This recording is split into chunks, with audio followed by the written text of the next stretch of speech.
trouble with this era of human history that it's very difficult because of all of the major events, the enormous cast of character. It's very difficult to pick and choose and select and shape and say that this was the golden thread of meaning, because there never was a time in human history that had more meaningful acts going on than at this time period.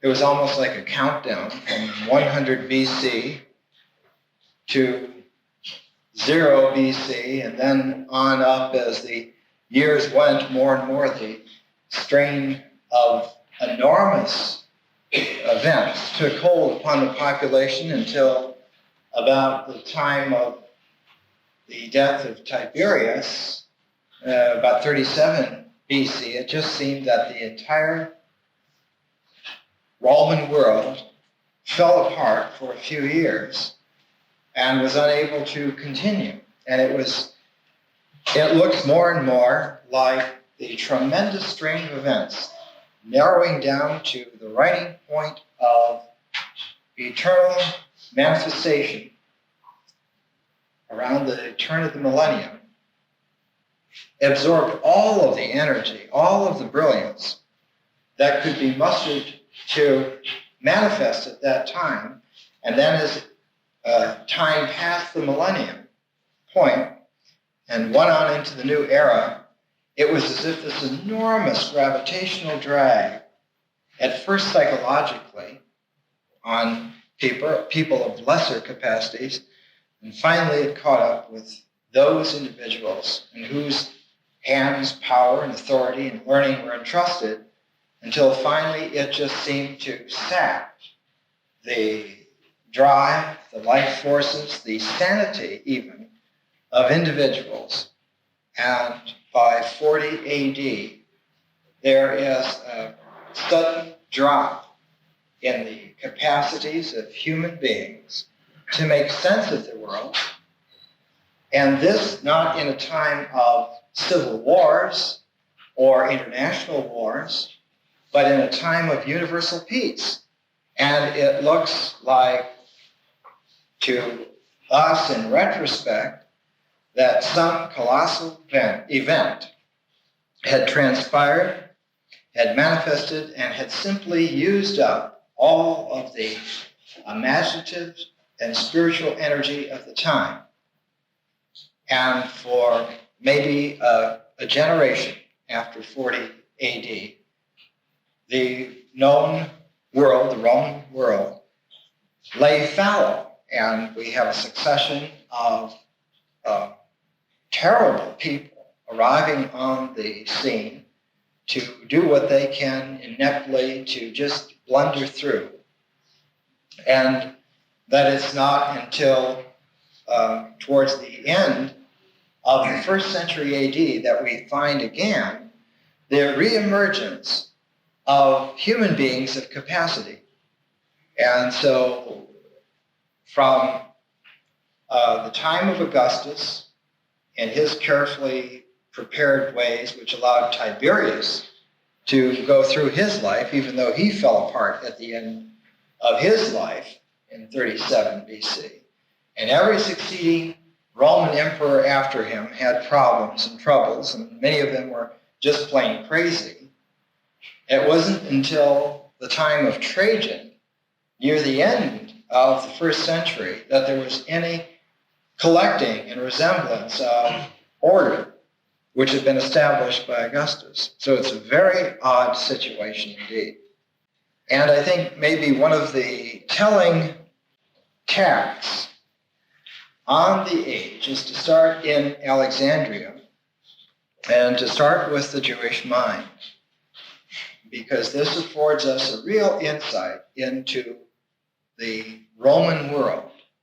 The doorway of the Jewish mind had prepared itself for many, many centuries to consider time, human history, in terms of large cyclic events in which there was a sacred numerological measurement possibility, and that this had been brought to its greatest focus in the city of Alexandria. And that focus began physically, if you recall, or if you weren't here for these lectures, I'll just reconnoiter that fact. Under Ptolemy Philadelphus, the second Ptolemy, in his urging to have all of the major religions of the world represented in Alexandria, and to have the very books of those religions present physically in original editions as much as could be, and further, to have all of these works translated into the Greek language. Pursuant to that, Ptolemy Philadelphus had sent to the high priest in Jerusalem in and around the year 270 BC. The high priest at that time at the temple in Jerusalem was a priest named Eleazar. And Eleazar, understanding the integrity of Philadelphus and his power and his might, agreed to send a body of translators from Judea to Alexandria. The historical references always sum it up as 70 translators, 70. But the true fact is that there were 72 exactly.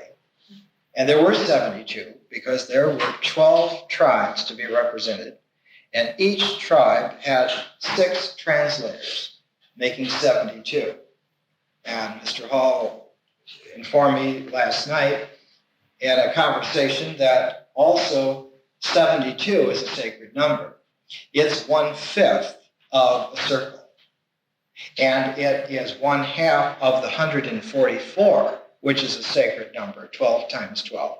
So that, again, this numerological, cyclical emphasis upon there being a secret order in nature. And further, that the secret order penetrates in its like reverberation in the mysteries of history, and that in some realistic way, history is a ritual of nature which man performs ceremoniously for a purpose that is mysterious and time-honored consideration, which can be uttered in public, always styles it this way, that man's purpose in history to undergo the ceremonies of this sacred cycle of rituals is to consecrate physical reality to divinity.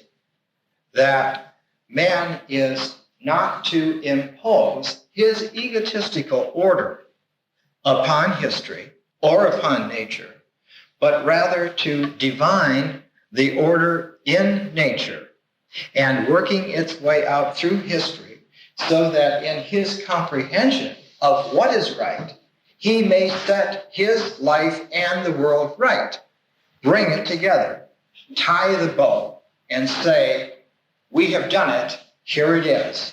Let us now abide by this.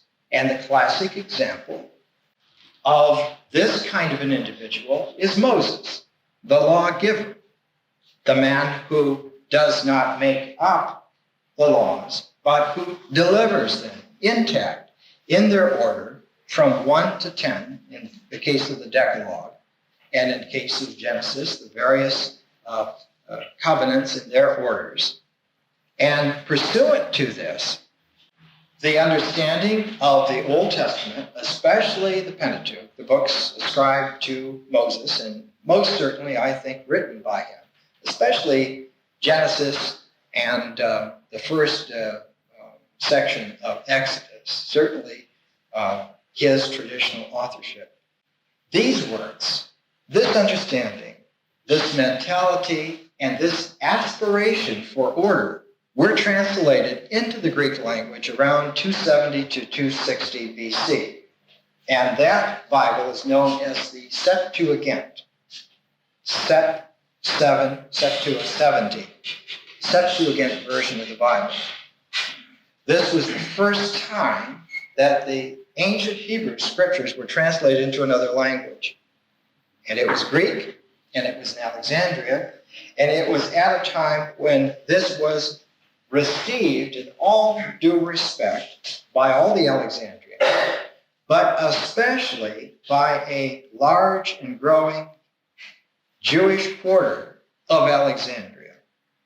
And after some 2.5 centuries of this kind of sophisticated, syncretistic thought, it reached a summation in one of the most urbane individuals of all time, a man known as Philo, or Philo Judaeus. Now, Philo was born about the same year, oddly enough, that Cleopatra died and Augustus claimed the known world, 30 BC. So that Philo was born in that same year, in the same city that all these events happened.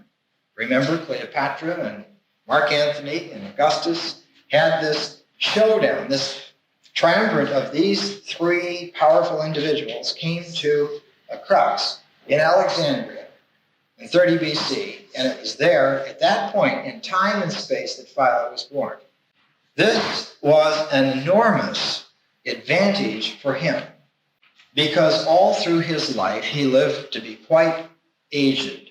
The encyclopedias give various lengths of time for his life, 75 years, 80 years. Actually, he lived closer to 80, I think, 80 or 85 years. Very, very long life. All of that life was spent in Alexandria, except for a minor visit to Palestine.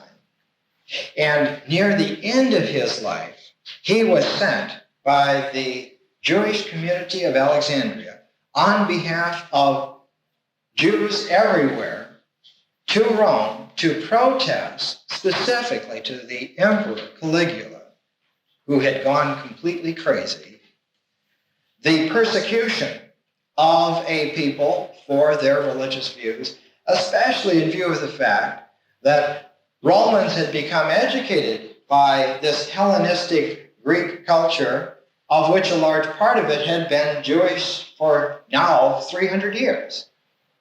And this tremendous delegation that Philo headed, of course, came to Rome about 40 AD, about the time when Caligula was running literally mad in the streets. And he was finally murdered a few months later by Romans who could see that nothing good was going to come out of this. Philo's writings exist from antiquity to the extent of about 12 volumes of work, very sizable volumes of work. So we have a lot of Philo, and we can see in his works the traditional learned Jew who will write great expositions on the Torah, great, wonderful expositions on Moses, but also involved in here is a constant attention to the fact that he lives in a period and within a religious understanding that is a culmination of sophistication. And in this culmination, several characteristics have emerged. All anthropomorphisms have been toned down. All of the rituals or dietetic laws or ceremonies have been accompanied by large glosses, and these glosses all attempt to give an ethical rationalization to their purposes. And very often the higher levels of these ethical rationalizations tend more and more to what we would call a mystical understanding of the whole, the meaning of the whole show. And along with this, of course, an increasing belief that because there were so many parallels between the Greek thought and the Hebrew thought, and still clinging to the idea of the Old Testament as revealed, ergo, Greek thought must have some time in the past, in some yet undistinguished way, been derived. And therefore, the works of Moses should be studied in depth with mystical sight more and more to try and understand this root force in the world. And this concern began more and more to create a mystical overtone to the philosophy, especially the Jewish philosophy in Alexandria at the time.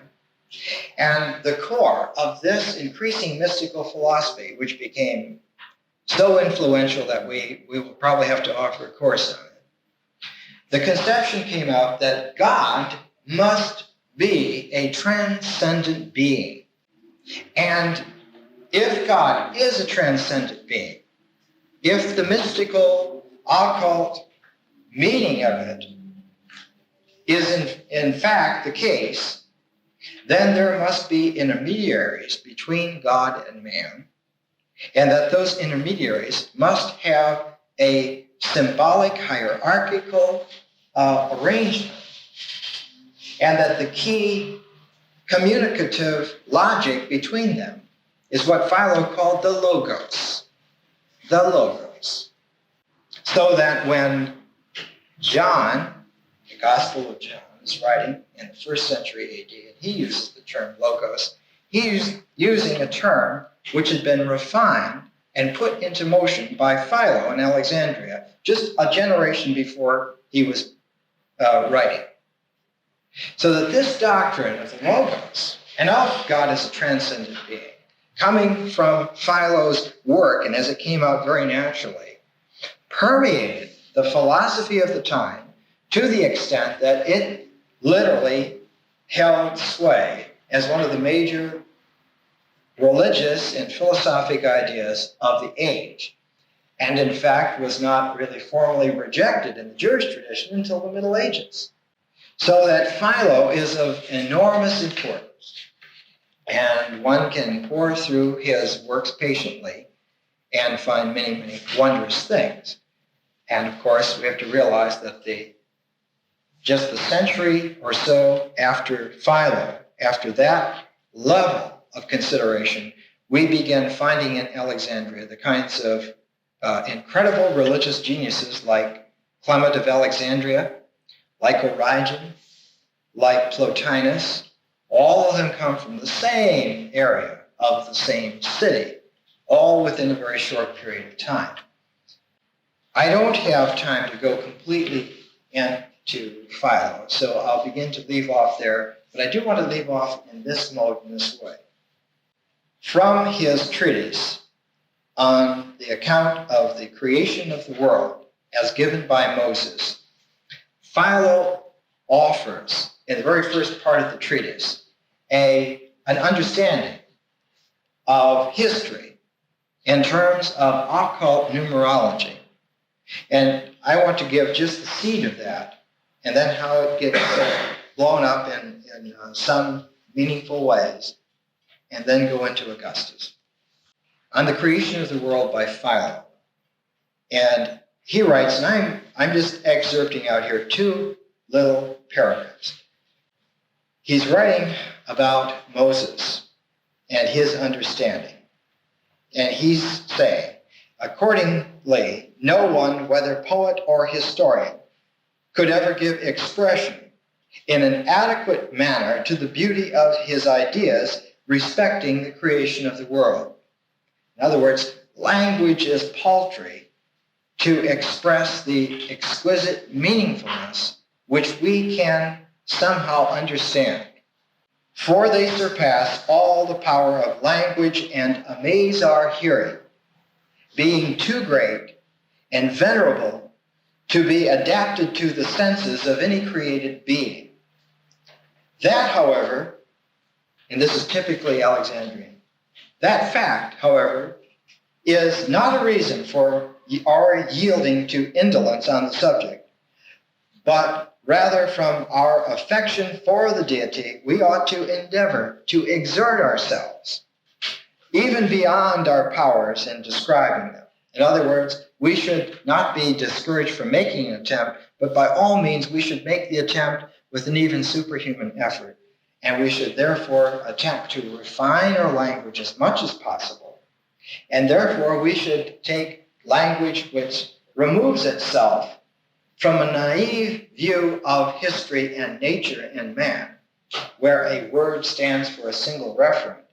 And we should endeavor to go more and more into a symbolical language, which can, in its innuendos, in its complex relationality, in its inferential syntax, can give us a more penetrating view, expressively, of what field of wisdom we are endeavoring to have. And of course, he says, but instead of much, just a little, such as it may be probable that human intellect may attain to, when wholly occupied with a love of and a desire for wisdom.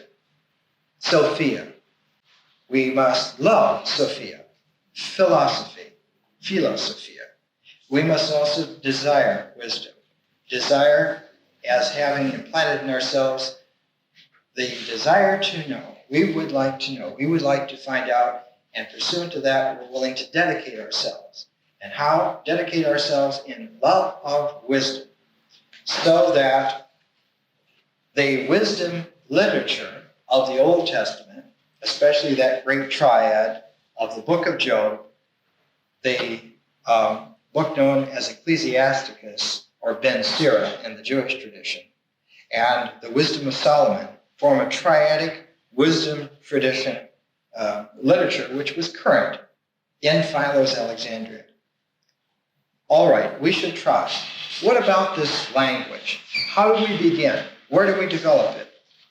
We develop it by going to page 1 of the Old Testament, the very first book and the very first chapters of Genesis, because this is our ABCs of learning this symbolical language, which is not made up by a man, but is delivered to a lawgiver to give to the rest of mankind by God to Moses and in Genesis, commentated on by Philo, so that at the very beginning of Genesis, and I'll just give you a paragraph here just so you see how this works.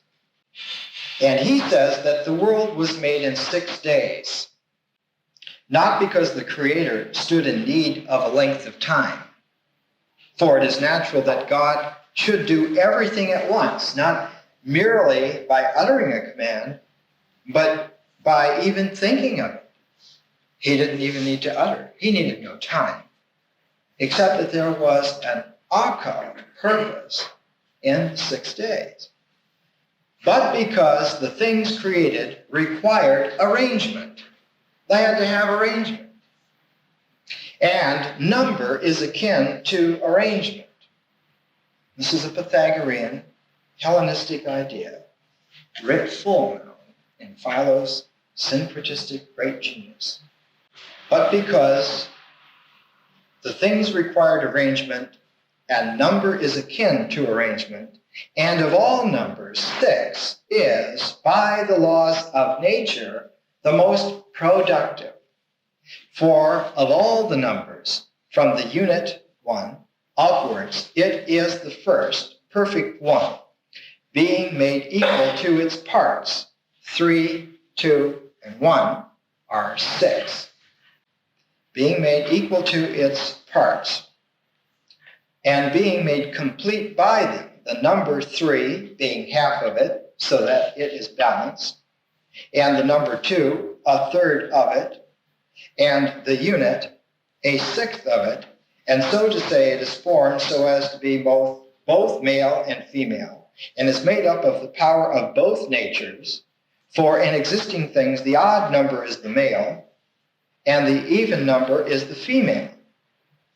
And of course, the unit is divine.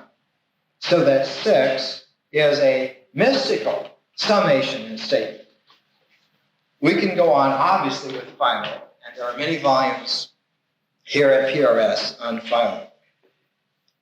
The career of these ideas through the next 2 millenniums of Western thought is literally a who's who of Hermetic and Kabbalistic understanding and wisdom. One volume that I'll draw your attention to, which is here in the PRS library, which is characteristic of this, hardly ever consulted, but I think most of you would find quite interesting. And interestingly enough, for my purposes, it takes Philo's occult numerology of history and applies it to Augustus Caesar. The book is entitled The Worship of Augustus Caesar by a man named Del Mar, and published in New York in 1900 at the turn of the century. And it is derived from the study of coins, monuments, calendars, eras, astronomical and astrological cycles, the whole establishing a new chronology and survey. And in the book, he has a tremendous time cycle going back many millenniums BC. Here's a notation, 5206 BC in Mexico, 5342 BC in India, and so forth. And the entire cycle comes down to a transition point, which is here at 15 BC in Rome. And what is there? It is the apotheosis, the divinizing, the raising from man to God, the apotheosis of Augustus Caesar as Lord of the world and Prince of Peace. And the official date of this era is 738 AU. In other words, 738 years from the founding of Rome. And as we would follow on in this cycle, we realize that the cycle began to be dated when Romulus, the founder of Rome, if you remember in the very first lecture on that, Romulus, the founder of Rome, was 33 years old when Rome was founded. So if it's 738 plus the 33 of Romulus, one goes back and one has about 770 years. One is in the 771st year. And that there is an old Etruscan astrological cycle which was being followed all the way through of 110 years. There were various different dates. The first two cycles were 105 years, and then the next cycles were 119 years, and there was one of 123 years, and it averaged out to 110 years, so that Augustus Caesar, upon his apotheosis, was at the very close of the sixth cycle and at the beginning of the seventh cycle. And how are these cycles determined? Well, one can go into this and find here, go through the book, the key idea is a time cycle known in Latin as the ludi saculares. Ludi saculares. And just to give you this, it's on page 19 of The Worship of Augustus Caesar. It also occurs many, many other places because it was a well-known idea in classical times. We think it's occult today because it's not taught in the universities. On page 440 of The Religious Experience of the Roman People is also the ludi saculares. And I'll just give you a few sentences because I can't spend too much time on this. The ludi saculares take their name from the word saculum, and the old Italian idea of a saculum seems to have been a period stretching from any given moment to the death of the oldest person born at the moment, 100 years being the natural period so conceived. Thus, a new saculum might begin at any time and might be endowed with special religious significance by certain solemn ceremonies. In this way, the people might be persuaded that a new leaf, so to speak, had been turned over in their history.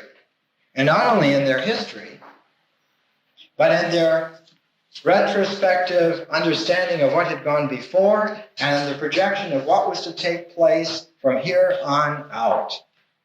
And as long as the ceremonies were efficacious and that the traditional age-old metaphysical idea was true and understood, then these acts would have reality.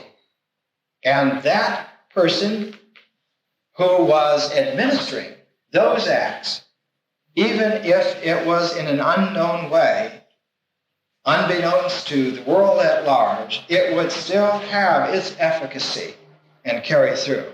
This was the understanding. This was the idea that was current in the time of Jesus. And this was the universal agreement in the world at that time, from India to Spain. The person who assumed that it was he who was doing this was Augustus Caesar. He had been born in 63 BC. He was born in the same year that Cicero was a consul in Rome. And if you remember in the lecture on Cicero, it was the year in which the Catiline conspiracy came to a head, and Cicero, by torchlight, led the Roman senators in the street to accuse them to their faces and save the Republic. A dashing, daring midnight raid. Augustus was born as Octavian Caesar in that time. As a youngster, he was very sickly. And throughout his life, he was prone to illnesses that laid him up, and many, many times he assumed that he was near death and already had made out his will, had taken off his signet ring several times in his life to hand it over, and always survived. And he lived to be an old, old man. His great uncle was Julius Caesar. So that his great uncle was the major moving force on the scene of history from the time that he was a little boy until the death of Julius Caesar. And Augustus, because he was an extraordinary individual, absolutely an incredible individual, he had the capacity for direct action, which we see in our time sometimes as cruelty, sometimes as overdoing it, which was characteristic of the tone of the times. But he had also a tremendous driving belief that the old traditional patterns, grounded in the soil of Italy, the old Roman Republican ways, the family ways of man were the best, and that they needed to be reinstated. And that, as a matter of fact, as he was growing up, he recognized that it was his great uncle who was reinstating all these things. That it was Julius Caesar who, in a sort of a knight in shining armor image, occupied Augustus' mentality as a teenager. And when he was but about 12 years old, he already rode in a triumph with his uncle. And he could understand that this was the man, his own relative. And so there was a hero worship, a sort of an idolization of him, but also a pride that he was in the family. When Julius Caesar went to Spain to quell the last remnants of rebel legions against him, he sent for Augustus, and Augustus went and arrived just about the time that Caesar was winning the Battle of Munda. And he accompanied Caesar back to Rome, and then went on a trip to South Italy, and he received word that his great uncle had been assassinated in the Forum by his so-called friends. And when Augustus landed at the port of Brundisium and received the news, another messenger came very, very shortly after the same day and revealed that the will of Julius Caesar had been opened up and that he, Augustus, a young man, very, very young, had been named successor.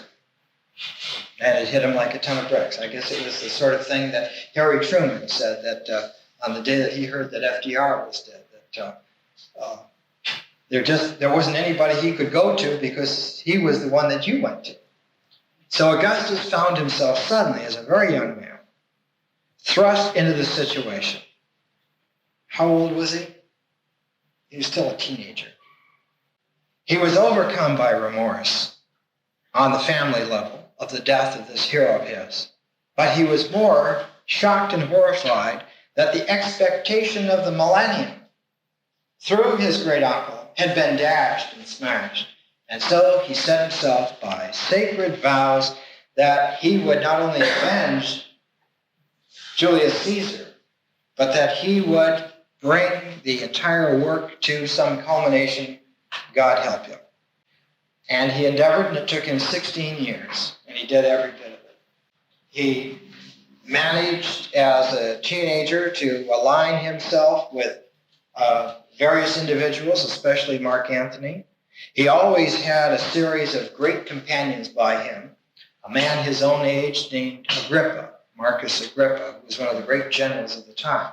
Perhaps the only general who really could have met Mark Antony on a field of battle with equal troops in a military way. He also had, as a very close friend of his, perhaps the most literate man in Rome at the time, a man named Mysticism, who was what we would call the literary agent of the best writers of the day. Virgil, Horace, his acquaintance read like a who's who. And through Mysticism then, Augustus also knew these great individuals on a personable daily basis, so that the greatest epic poet since Homer, Virgil, was a personal friend of Augustus throughout his entire life. The greatest lyrical poet of that whole age, Horace, was a personal friend of his.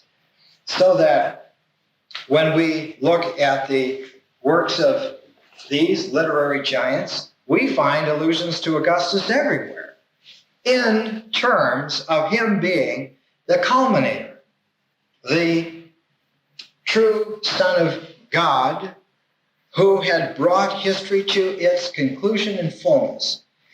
In the Aeneid by Virgil, he has a wonderful section here where in a vision Augustus is seen. But look now, look, here comes your family, your Roman children, Caesar and all the sons of Julius who will come beneath the vault of heaven. Here is the man you've heard so often promised, Augustus, son of Godhead. He'll rebuild a golden age in Latinian land where once Saturn was king. Past India, past the Moor, he'll spread his rule to zones beyond the stars, beyond the ecliptic, where Atlas carries heaven and bears on his back the spinning Star Trek wheel. That's called having PR. And that was in book 6 of the Aeneid, lines around 790.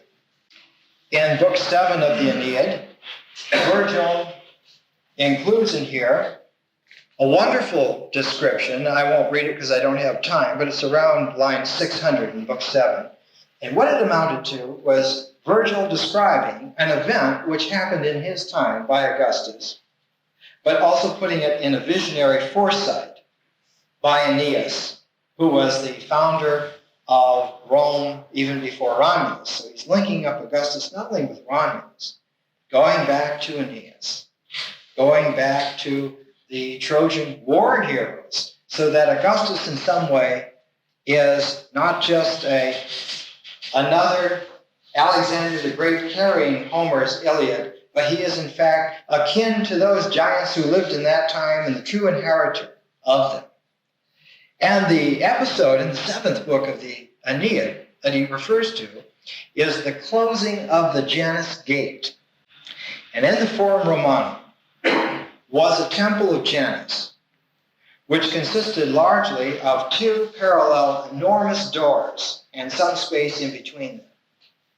And over these 2 enormous portals was the double face of Janus, the god who looks both ways.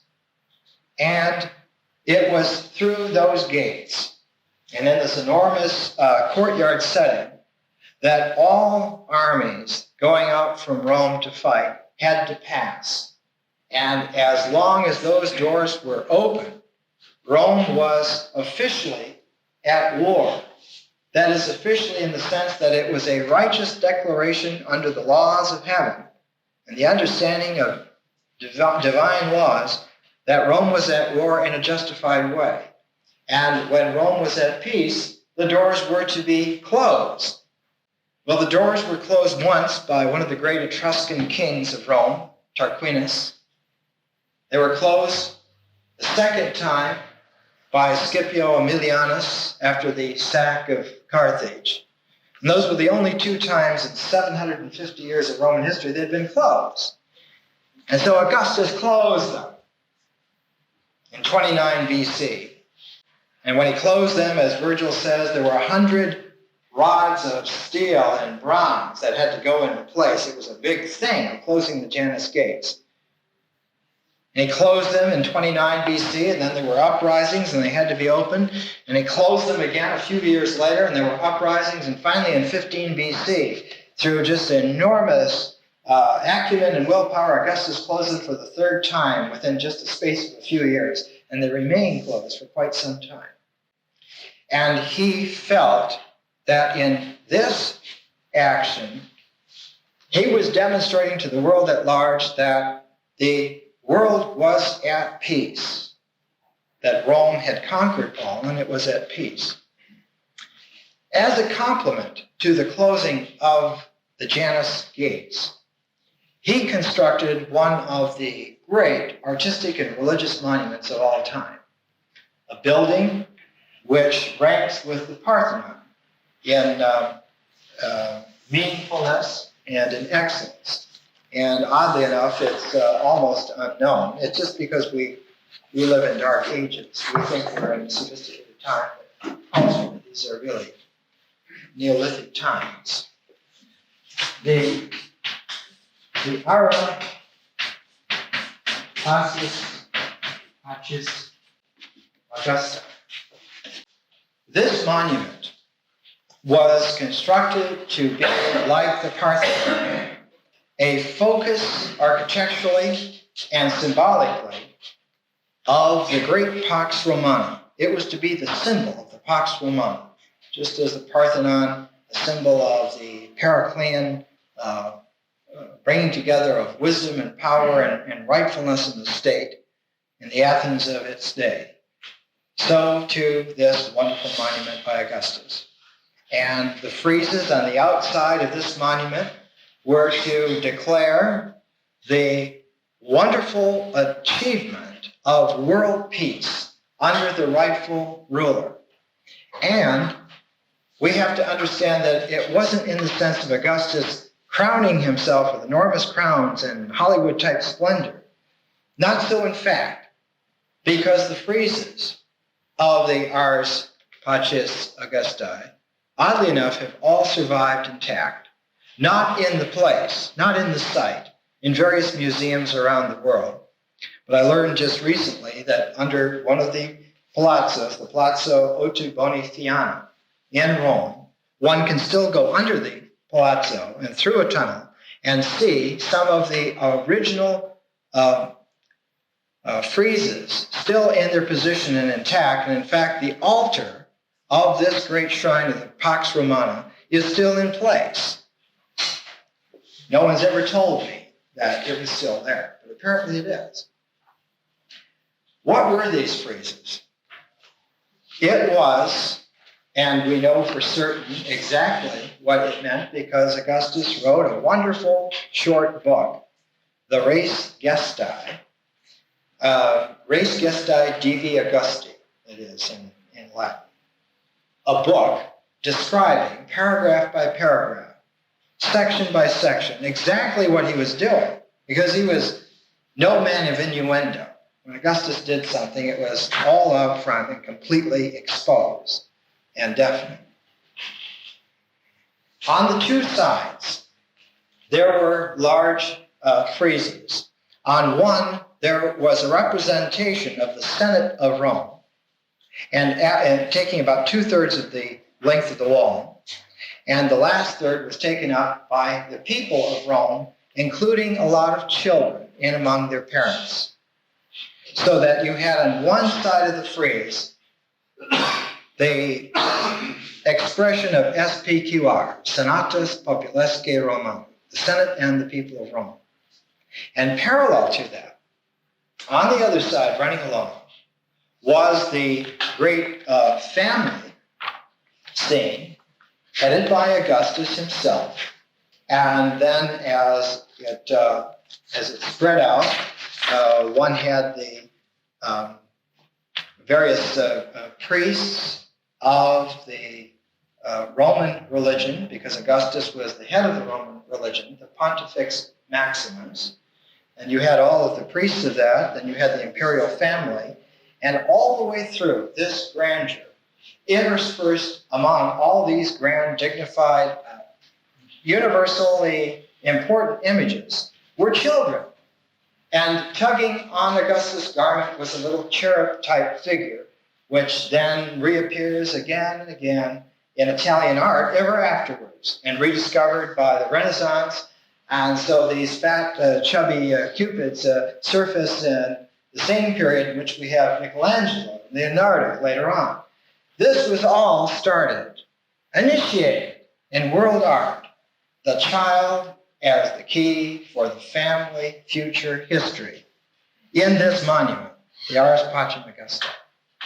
And it was dedicated in and around 15 BC. The building itself was in the shape of a tumulus. Its floor plan was a large circle, and it had various target-like constructs, and it had a mandala-like shape. In fact, you can take the floor plan of it, and it looks just like a mandala. And right in the center, of course, is where the sacred altar was. But the outside of this was in the shape of an archaic tumulus, sod tumulus, with a statue of Augustus on the top of it, so that this tremendous gathering of the emblems of universal power was held in the hand of a family man within an old, archaic, hut-like tumulus of the agrarian background of the Roman people. And Augustus, all through his life, insisted on this homey quality, on the fact that it was the family which was the core of the structure of meaning in the state. In fact, he was obsessed at one time with the depopulation of Rome from 100 years of civil war, and passed an ordinance that everyone should be married. And of course, there are many people who didn't want to be married, and they had to revise this law a little later on. But that was the extent that he went to this. Everyone should be married, and everyone should stay married. No fooling around. This is the thing to do.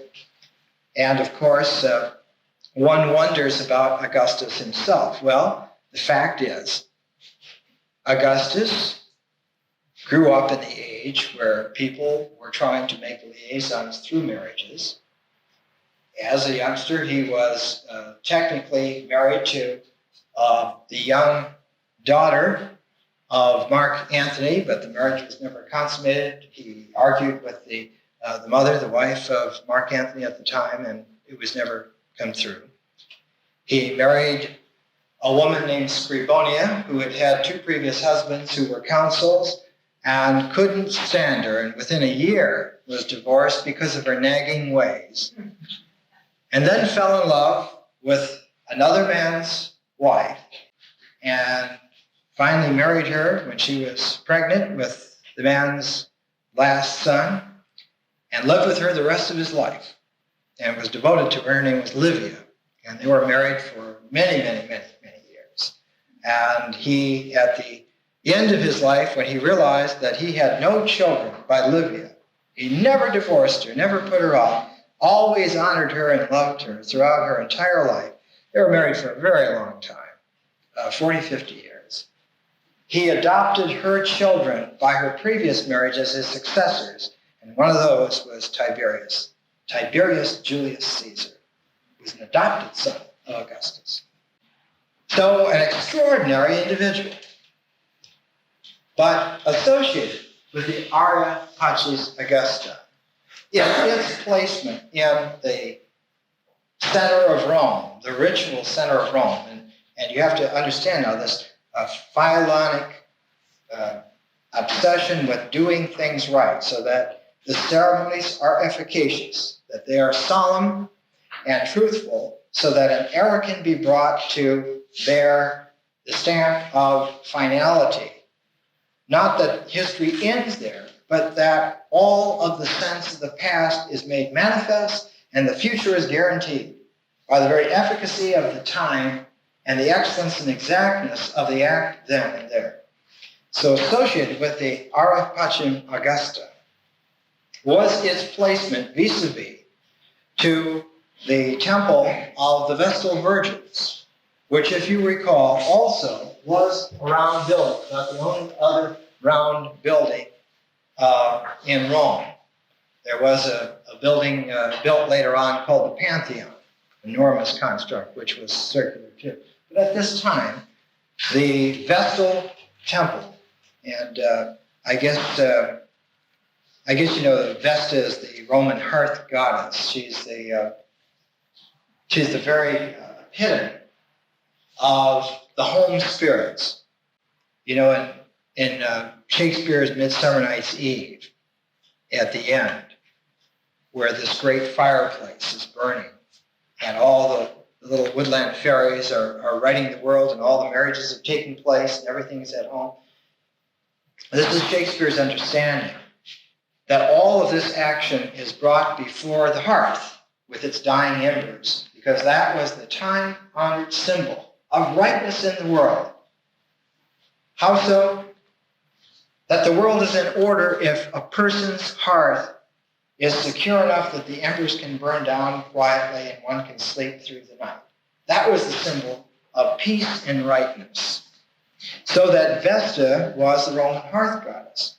And there were traditionally 6 Vestal virgins who were chosen between the ages of 6 and 10.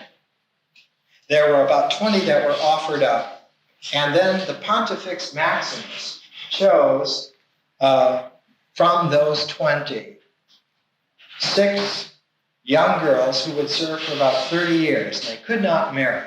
If they even had sexual relations in that time, they were interred alive. That was the punishment. They were there for 30 years, and usually afterwards they didn't marry. There were occasional incidents where they were free to marry, but they did not. They were to tend the sacred fire in the temple of Vesta, because there were no images. There were no idols. There were no statues in the temple of Vesta. There was only the sacred fire. So that it was understood that this was the most mundane of all shrines, the home hearth, the shrine of the home hearth, and the most transcendental and mystical and magical understanding of the world at the same time. So that the mundane, the everyday, and the most transcendent and sophisticated imaginable are one and the same. So the Ara Pacis Augusti was set vis-a-vis this, and that in fact its rituals were associated with the Penates. And the Penates were the cult of the household gods that were attached to Vesta's temple. And it's interesting that the temple of Vesta was the outward symbol of the royal household's Penates. And every Roman household had this little shrine, the Penates. And associated with the Penates eventually came in the Lars Familiarii. And originally, the Lars Familiarii had been the ghosts of the dead. And it was in the old Roman times, when 4 farms would come together at that crossroad, there would be a shrine built. And that shrine was to placate, if you will, the ghosts of the dead. And any food that would fall in those households would be collected, and it would be offered there at that shrine. The slaves who had no households of their own, began to adopt the system of having their lares brought into their household. They have no shrine outside. And eventually that became the norm in the Roman Empire, so that every Roman household would have a little shrine, which included the lares, the ghosts of the dead, and the penates, the household gods, together. And it was the temple of the Vestal Virgin that held and cinched all that symbolism together. And that building was in the same locale as the Ara Pacis Augusti. That means coffee break, is it? We're going to, after this, go down to the library after we take our coffee break, and we'll have the second half of the class down there. So when you finish with your tea and cookies, it's time for us to go down there. Because of my training and temperament, I keep trying to transfer the focus from someone speaking at a podium to you being companions in the library. And if I can make that image meaningful, then I feel that I'm really doing my job. You can listen to people at podiums all your life, but you have to be companions together in the library to really have learning and pursue it. We've been meaning to come down here now for some time, always saying there are too many people, but we'll just do it. We'll take a key from Augustus that sometimes it's meaningful, and we just do it, even if you have to do it by the hundreds of millions rather than the 5 or 6. Jacob Bernowski said in The Ascent of Man, in one place he said that unless the focus of all of our learning is in our living rooms in the next 20 years, we won't have those living rooms. So we have to have our own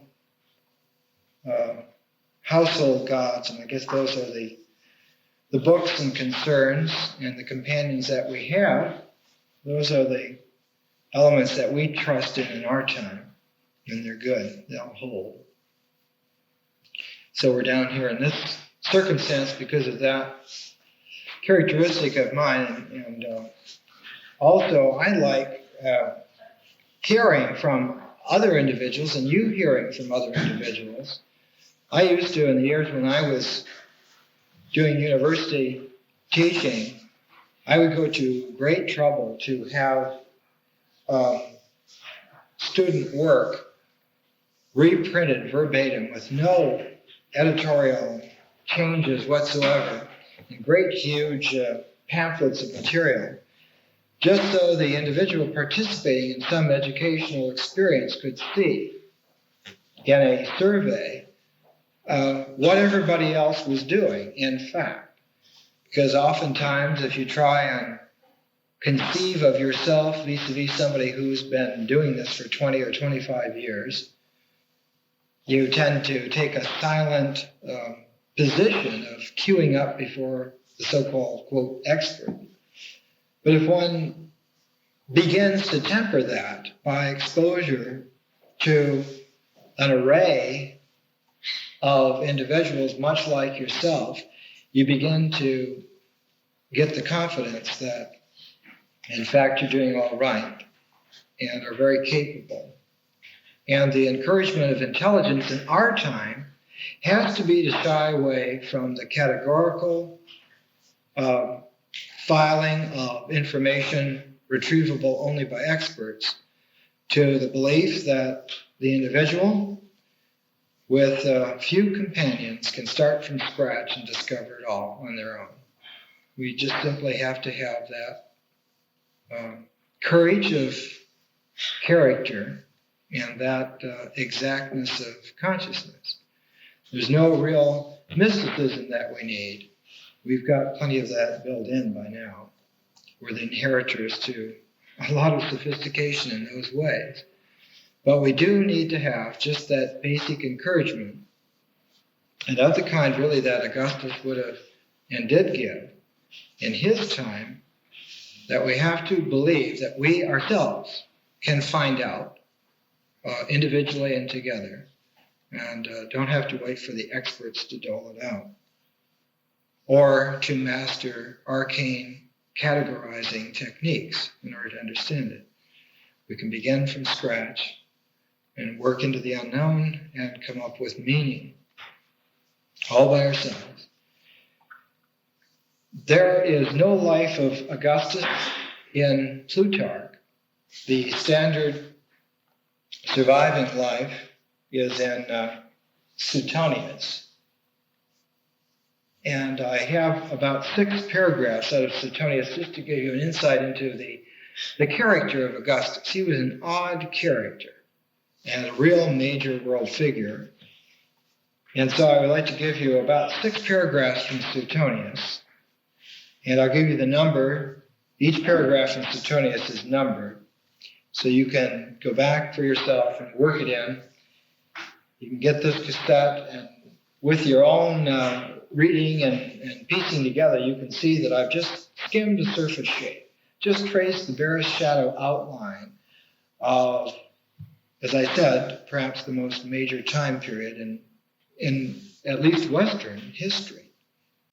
He says, next to the immortals, Augustus most honored the memory of those citizens who had raised the Roman people from small beginnings to their present glory, which was why he restored many public buildings erected by men of this caliber, complete with their original dedicatory inscriptions, and raised statues to them, wearing triumphal dress in the twin colonnades of his forum, the Forum Augustianum. Then he proclaimed, "This has been done to make my fellow citizens insist that both I, while I live, and my successors shall not fall below the standard set by those men of old."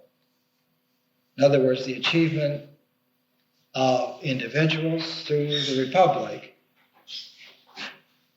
not from great triumphant generals, but from the good men of those times, were the standard of behavior, and that Augustus expected that he would not fall below that standard and hoped his successors would not.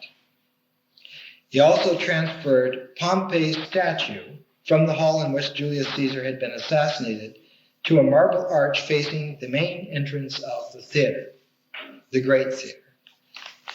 So that everywhere we find Augustus making images of concord, perpetrating acts of unity. And he pursued this assiduously and exactly from the time that he arrived in Rome, 29 BC, after the great civil wars were over, until his death in 14 BC. So that we have an enormous time span of about 33 years that Augustus made sure that he never styled himself as emperor. His style was to call himself princeps. And if you remember, there was the old Roman tradition of princeps senatatus, the first in the Senate. And so Augustus styled himself as princeps, or prince, meaning that he was first in the state, that for sure, but that he was first in the sense of looking back to help, not of going on for his own personal aggrandizement, or from some expectation that his glory should evaporate like a cloud above the common, ordinary individuals. He was the first among many.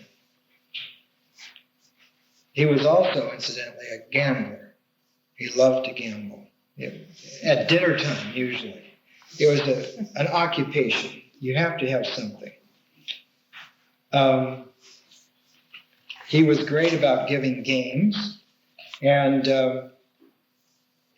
this is interesting. The first seal that Augustus used, the royal seal, the first seal that he used for safe conducts, dispatches, and private letters was a sphinx. The second seal that he adopted was a head of Alexander the Great. And only later did he adopt his own head, cut by a man named Dioscurides, the seal which his successors continued to employ. So they used the seal of the head of Augustus. In fact, in the Cambridge Ancient History, is the impress of that seal, which you can see later on. The seal of Augustus. That is to say that this is not done by a committee, this is done by a man, and here he is. Or done in the name of that man, or by the authority of the achievement of that individual. That's what it meant. And this is interesting, a little sidelight, a paragraph in Suetonius. He not only dated every letter, but he entered the exact hour of the day or night when it was composed.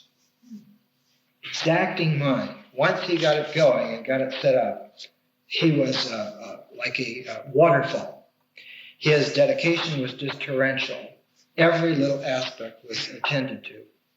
He would come late and leave early to official functions, but when he would come, he would really be there and be joyous, and especially on Republic and holidays in Rome, he was always careful to be lighthearted and gay and really a fine fellow, and showing that this was a time of great enjoyment.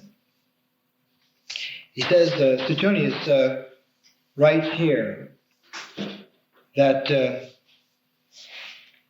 in a universal movement to confer on Augustus the title of Father of the country, the first approach was made by the commons, who sent a deputation to him at Antium. When he declined this honor, a huge crowd met him outside the theater with laurel wreaths and repeated the request. Finally, the Senate, in toto, followed suit. But instead of issuing a decree or claiming him with shouts, chose Valerius Massalia to speak for them all when Augustus entered the house. Massalia's words were, and Suetonius makes up this speech, but it's close. Caesar Augustus, I am instructed to wish you and your family good fortune and divine blessings, which amounts to wishing that our entire city will be fortunate and our country prosperous. The Senate agreed with the people of Rome in saluting you as father of your country. With tears in his eyes, Augustus answered, again, I quote his exact words, says Suetonius. Fathers of the Senate, I have at last achieved my highest ambition. What more can I ask of the immortal gods than that they may permit me to enjoy your approval to my dying day? Characteristic of Augustus. This month, August is named after him. July is named after Julius Caesar, so that we still preserve in the very names of our calendar the royal succession that made a change in the world. Julius Caesar and Augustus Caesar, July and August. They follow, as every school child knows, one after the other. It's in the nature of time itself, in the ways that we describe it. So you can see the enormity of the achievement. I don't go into Roman law. The achievement there at that time was just as momentous. We live under the same law structure derivative from that. We live under the same kind of political understanding that was reached at that time. And our major religions bear still the same structure of that time. At the age of 20, and this is Suetonius looking back now on characteristics of Augustus that occurred to people. At the age of 20, when consul for the first time, Augustus lost his mother, and at the age of 54, his sister Octavia. He had been a devoted son and brother while they lived and conferred the highest posthumous honors on them at their deaths. And then he goes into his various marriages, and then he talks about how Livia remained the one woman whom he truly loved until his death. And of course, the only child they had died at birth, so there were no children from them. He adopted, finally, after many other deaths around him with young people coming up, Tiberius Julius Caesar as his successor. And Tiberius had all but given up the fact that he was going to even be included in the royal succession. And Tiberius, who had been a tremendous general, very, very talented, finally left Rome at the age of 36 and went to Rhodes to study philosophy. Stayed there for 8 years and decided that he was never going to amount to anything in terms of the hierarchy of the empire, so that he would go and devote himself to a quiet life. And this, of course, was a characteristic which he got growing up in the house of Augustus. Augustus' house was one of the simplest houses in Rome. It was not a huge palatial estate. And for himself, Augustus had a little workroom set aside above his bedroom. And it was to this little workroom, as he called it in Latin, that he retired to do his work, his thinking, and so forth. He lived in the same place for 40 years, went through his rituals, went through his little pattern of life. His banquets and meals were usually very simple, 3-course meals, which for Romans was very, very scanty. He was always seen in clothing that was clean, but as they say, the purple stripe was never too broad or too narrow. His sandals were beefed up a little bit. He was about my size and probably wanted to be 6 feet and couldn't. So he wore beefed up sandals a little bit. We can point to that. But generally his clothing was all in order. He carried a change of clothing, fresh clothing all the time, because he was frequently called upon as the number one man in the world to officiate at something or other. He was the head of the religion, the state, and so forth, so that all of these duties would come up from time to time, and he would just dispatch them as a working man doing his daily job, if you can imagine that. So that Horace, in his odes, famous odes, has several odes dedicated to Augustus, and Ode 12 in Horace begins, "What man or hero, O Clio, muse of history, will you undertake to celebrate on the harp or shrill pipe? What god, whose name shall the sportive echo resound, either in the shady borders of Helicon, or on Pydus, or on cold Hymus, whence the woods promiscuously followed vocal Orpheus by his maternal art, stopping the rapid falls of the rivers and the swift winds, and so sweet as to lead the listening oaks with his warbling lutes." The oaks were the oracle of Zeus at Dodona. The priests didn't use tarot cards or anything else. They listened to the pattern of the wind in the oaks. And by the pattern of the sound of the wind, they did their augury.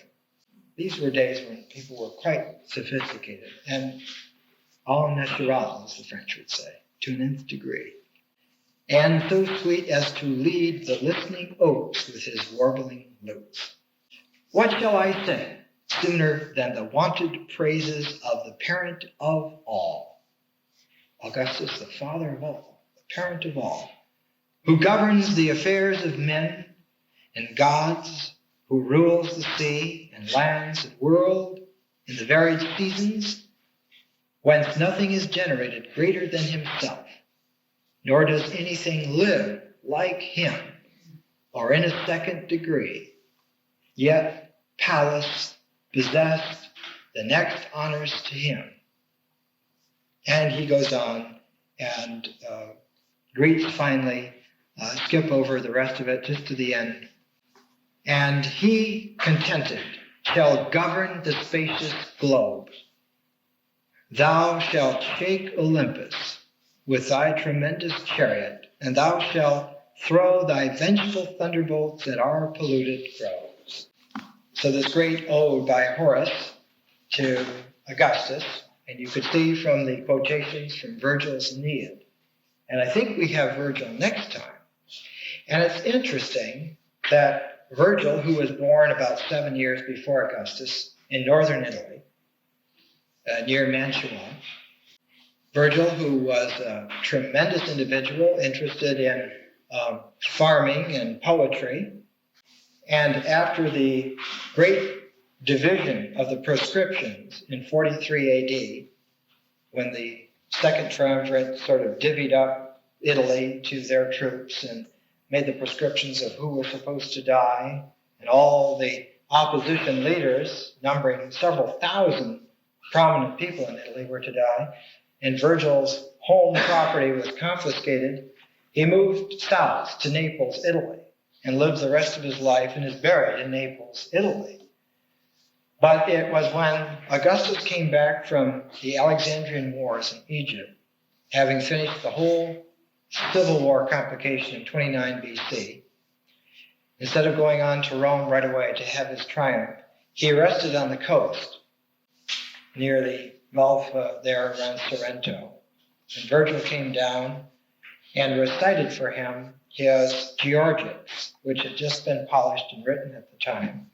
And Augustus, listening to Virgil for several weeks, chatting with him, finally commissioned him to do an impossible task. He said, I want you to write for our people an epic, because every civilization worth its salt has had an epic at its core. And the Greeks were great because they had Homer. And I want for the Roman people something qualitatively equal to Homer. So he wanted Homer on demand. And so he said to Virgil, you're the man that can do it. And so he ordered the Aeneid. And Virgil, of course, absolutely astounded by the enormity of the task handed to him, but having the good sense not to, in the face of the emperor of the world, say, no, labored mightily. And we'll see next week about his achievement. But it's interesting that when Augustus had the Ara Pacis Augusti built, on the corner where Augustus was placed, and his statue in the frieze was at a 3/4. If it had been full out, it would have been facing out of the frieze. And if it was profile, it would have been just part of the frieze. But at 3/4, he was first among many parts and yet looking out somewhat to the future. And just around the corner of that was an area of the frieze that showed Aeneas landing at Rome. And Aeneas coming down, like bent on one knee, to offer his good graces to this new land. And up on this hillside in the background was a temple that looks very, very much like the old Vestal Virgin, Penate's temple. And one could just see that this was in his mind all the time. Well, we'll see next week what Virgil did with this impossible demand. And incidentally, he wanted to burn it on his deathbed because he didn't want to anger Augustus. But Augustus, by royal decree, saved it, literally saved it from the fire. And we have the Aeneid due to Augustus on both ends. He's the one that commissioned it and the one that literally snatched it from the flames. So we'll see about the world's greatest made-to-order poet next week. Thank you.